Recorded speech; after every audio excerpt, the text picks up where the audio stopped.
on Trojans Live. It's time for our football roundtable with Sean Cody Kessler, and Keely Yore, our insider, joins us now. I'm Jordan Moore. Guys, we got one to go our way here. Finally, a close game. Season started with a close win, and then USC lost 5 one-possession games and came back and won a one-possession game on Saturday. And Keely, that's just sort of the story of the season. It has been so close, and you see when a couple things sort of go your way, the difference on Saturday, everybody's happy, but it's still very fine margins. It is. I was laughing when the ball took a bounce into Makai's hands. I was like, that's something that just encapsulates this season, And in the past games, that wouldn't go into Makai's hands, probably go into opponents' hands. We deserve that, though. How tough we needed one of those breaks going our way. Well, what we deserved is we will not be listening to anyone whining about potential pass interference on that last touchdown. Yeah. That's the one I'm not touching. You said it. You said it. Don't care. Yeah. You want to see some clips? We have a season full of them. It's just the way they're playing ball, and that's the way we played on that one. You okay with that, Sean? Yeah, I mean, I wasn't worried about it. Pete Arbogast was definitely worried about it. Pete, you were worried about that. You thought they were going to throw a flag 5 minutes later, but we got it. You got to benefit sometimes, and luck was maybe the theme of that game. We had some lucky plays in that one that bounced our way, but sometimes that's how football is. I think the important thing was that on offense we scored a touchdown when we needed one, and on defense we got the stop when we needed one. That's what we've been waiting for all season. Which side of the ball was going to show up, and it's been tough in some of those situations this year, waiting to make a play, but we made a play on offense and we made a play on defense, and that's why the Trojans end up winning the game. Yeah, they finished the game. We talked all season about finishing it, but that's right. I mean, the last offensive possession came down to a 4th down. They pick it up.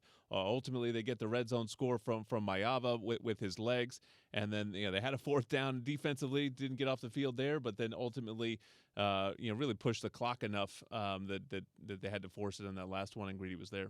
Yeah, and I don't mind that, talking about the defense first. And it's kind of like us against Washington last year. When you have those type of got-to-have-it situations, when you have to score a touchdown, you're okay with them driving the length of the field because they can't just settle for 3, right? They still have to score. And when you get down the red zone, it tightens everything up. And Greedy Vance, like you said, came off of his defender and was able to make a play on the full. But offensively, for me, that's something we've talked about, being able to finish with the ball in your hand, right? And I know the defense went back out there, but that drive was 12 plays, 84 yards. But the biggest part about it was 7 minutes and 40 seconds of the fourth quarter was taken off in that drive, and then we finished in the end zone. So that was great to see in it. Well, there was one point in the game, when we had the fumble, which, Jaden's got to protect the football. They go kick a field goal, then we get ours blocked. It felt like, here we go again. Are we going to be able to overcome this? We did in this game. We played complimentary football there at the end and finished on both sides of the football. But I thought that was the difference in a lot of ways. That third quarter turnover that has just killed USC this season, we talked about it in the pregame show, giving up in short fields. They didn't this time. They got the stop. They held them to a field goal.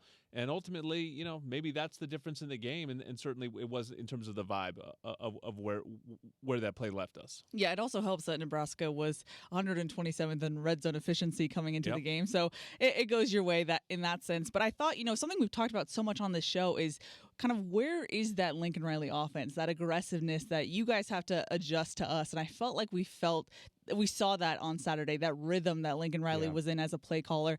And it's something we've talked about. I know, Cody, you've been preaching it all season long, but having that rushing element to a quarterback, it actually impacts Riley's play calling.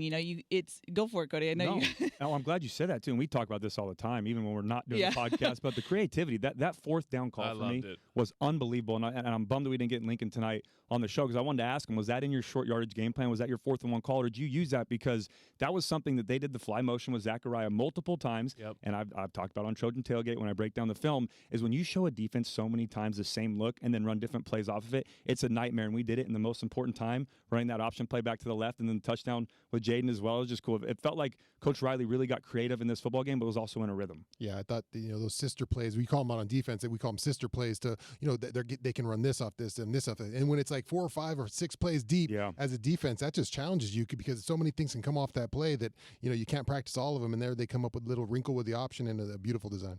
Listen, the season's not going to end in the playoff or maybe some glory that people were hoping for after that LSU game. But boy, UCLA and Notre Dame allow you to sort of rewrite the narrative at the end of this year, and that's kind of the beauty of games like this.